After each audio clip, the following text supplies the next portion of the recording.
कधीच नाही चुकणार तुमचे फेवरेट टीव्ही शोज झी5 सोबत, तेही एकदम फ्री. बनी, मुळात तू ज्या गोष्टींसाठी बोर्डिंग स्कूल मध्ये चाललायस, तुला क्रिकेट टीम मध्ये सिलेक्ट व्हायचंय की नाही? हो, ते तर होणारच आहे. ते मोठं इंडियन क्रिकेट टीम मध्ये जाणार आहे. आई शपथ, डायरेक्ट इंडियन टीम. हो, मला खरंच मोठं क्रिकेटर व्हायचंय. खरं म्हणजे फुटबॉलर पण चालेल, बघू दोन्ही पण. बनी बाळा, तुला हवं ते होशील तू. आणि मग आम्ही ना सगळे तुझ्या मॅच बघू आणि तुम्ही जिंकलात ना की आम्ही पार्टी करू, काय? त्यापेक्षा तुम्ही माझी मॅचच बघायला ना, आपण जगात सगळे करेक्ट. अरे वा, मज्जा आहे आमची. बनी, एवढं सगळं करायचं तर मेहनतही घ्यायला हवी खूप. करीन ना, सगळं करीन मी आणि खूप मोठं होईल. आजी, आई कशी तुझ्या आणि आजोबांची काळजी घेते, अशी मी सगळ्यांची काळजी घेईन. मोठं झाल्यावर सगळीच्या सगळी कामं करीन. तुम्हाला काहीच करावं नाही लागणार. अरे बस कर बाळा, आता रडवशील मला.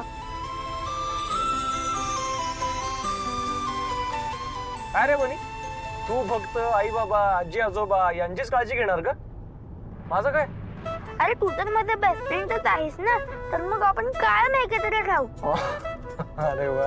पण बनी, या सगळ्यामध्ये स्वतःची काळजी घेशील ना? आता मी तुझ्या सोबत नसणार आहे ना. तर काय झालं, राजकुमारीला पण गुरुकुलात जावं लागलं होतं, तेव्हा तू शूरवीर झाला. कोणता राजकुमार? आणि मग आईच्या आनंदासाठी त्या राजकुमाराने आपला राजमहाल सोडला. इथे त्याने राजपाट शिकला, नंतर शस्त्रविद्या शिकली. म्हणजे राजपाट म्हणजे तुझा अभ्यास आणि शस्त्रविद्या म्हणजे तुझं क्रिकेट, फुटबॉल हे आहे की नाही, तसंच. मग हे सगळं शिकून तो एक चांगला राजा बनला.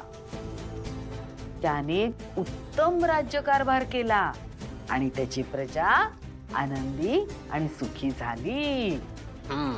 आता काय शिकलास तू या गोष्टीतून? गुरुकुलात जायचं, अभ्यास करायचा आणि खूप मोठं व्हायचं. आणि कितीही कष्ट पडले तरी मागे हटायचं नाही. आई बाबांकडे तक्रार करायची नाही. आता तू खरा तयार झाला हॉस्टेलमध्ये जायला. मी पण त्या राजकुमारासारखं मोठं होतं की नाही बघत.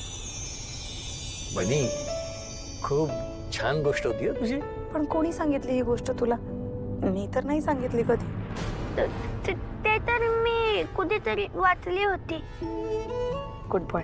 अशा छान छान गोष्टी वाचत जा, ओके? आणि मी पण तुला पुस्तकं पाठवत जाईन गोष्टींची.